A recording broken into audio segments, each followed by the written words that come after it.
নাসিরুদ্দিন পাটোয়ারি শুরু থেকেই চেয়েছিল কেউ তাকে মারুক, কেউ তাকে আক্রমণ করুক, আর সেটাকে মানুষের সামনে ভিকটিম সেজে সিম্পেথি গেম করে ভিকটিম গেম খেলে ভোটের মাথায় যদি কিছুটা ভালো করা যায়। আর এর জন্য সে হেন কোনো আকামনাই করে নাই। কটাক্ষ, তুচ্ছ-তাচ্ছিল্য করা, বিদ্রূপ করা, তার প্রতিপক্ষকে বিশ্রীভাবে আক্রমণ করা সহ হেন কোনো আকামনাই সে করে নাই। সর্বশেষ ইউরোপিয়ান ইউনিয়নের নির্বাচন পর্যবেক্ষকদের সামনে গিয়ে সে একজন ক্রাইং বেবিজের মতো যেই কি বলবো বাজেভাবে যে অনুযোগগুলো করলো, সেটাও ছিল একটা চোখে পড়ার মতো।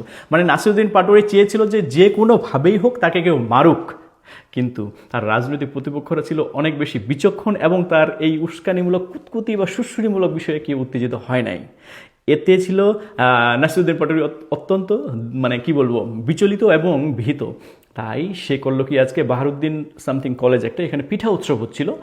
সেই কলেজে স্টুডেন্ট এবং টিচাররা তাদের পিঠা উৎসব করতেছিল আনন্দপূর্ণ মুহূর্তে। সেই সময় আচানক হচ্ছে এখানে নাসিরুদ্দিন পাটোয়ারি হাজির, রাইট? সেখানে উনি ডিম নিক্ষেপ তার উপরে হয়েছে বা কোনো ধাক্কাধাক্কি হয়েছে, যেটা খুবই আনএক্সপেক্টেড। বাট নাসিরুদ্দিন পাটোয়ারি কেন এখানে গেল? উনি কি সেখানে যেতে পারেন?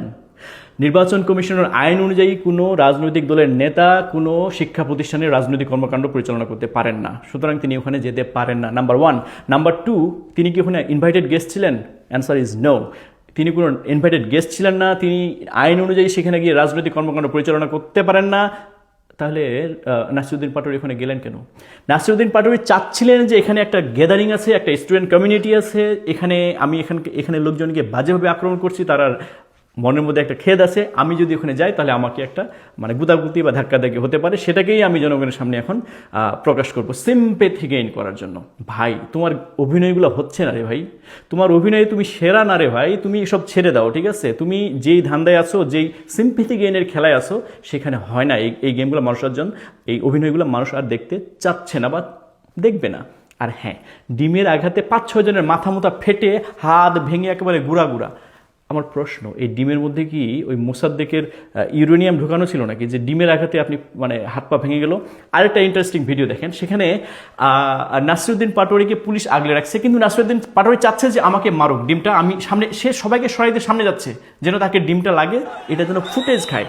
নাসিরুদ্দিন পাটোয়ারিকে তার একজন দলের লোক এভাবে মাথা ঢুকায়ে সে তাকে আগলে রাখতে চেষ্টা করতেছিল, কিন্তু তাকে হচ্ছে সে সরাই দিল, সর ডিমটা আমার গায়ে লাগুক, যেন হচ্ছে এটা একটা স্ক্রিপ্টেড স্টেজড একটা প্রোগ্রাম। সে চাচ্ছিল যে আমাকে একটা আঘাত করুক, আর এটা আমি জনগণকে দেখিয়ে আমি ক্যাশ করার চেষ্টা করব। তোমার এই অভিনয় হয় নাই নাসিরুদ্দিন পাটোয়ারি। তোমাকে কালকে বলেছিলাম এগুলো করো না। তুমি 6 ফুট লম্বা একটা চ্যাংরা, তোমার রাজনৈতিক ভবিষ্যৎ আছে, তুমি সুন্দর করে খেলো ভাইয়া, তোমার খেলাটা হচ্ছে না। এই খেলা খেলে তুমি ভালো একটা করতে পারবে না। সুতরাং নাসিরুদ্দিন পাটোয়ারিদের মতো যারা পায়ে পাড়া দিয়ে একটা বিশৃঙ্খলা সৃষ্টি করে একটা সিম্পেথি গেইন করার চেষ্টা করতেছে, মানুষের সামনে ভিকটিম গেম খেলে রাজনীতির মাঠে একটা সুফল পাওয়ার চেষ্টা করতেছে, তাদেরকে আপনারা চিহ্নিত করে তাদেরকে বর্জন করে আগামী 12ই ফেব্রুয়ারি জাতীয় সংসদ নির্বাচনে আপনার ভোটাধিকার প্রয়োগ করবেন। ধন্যবাদ।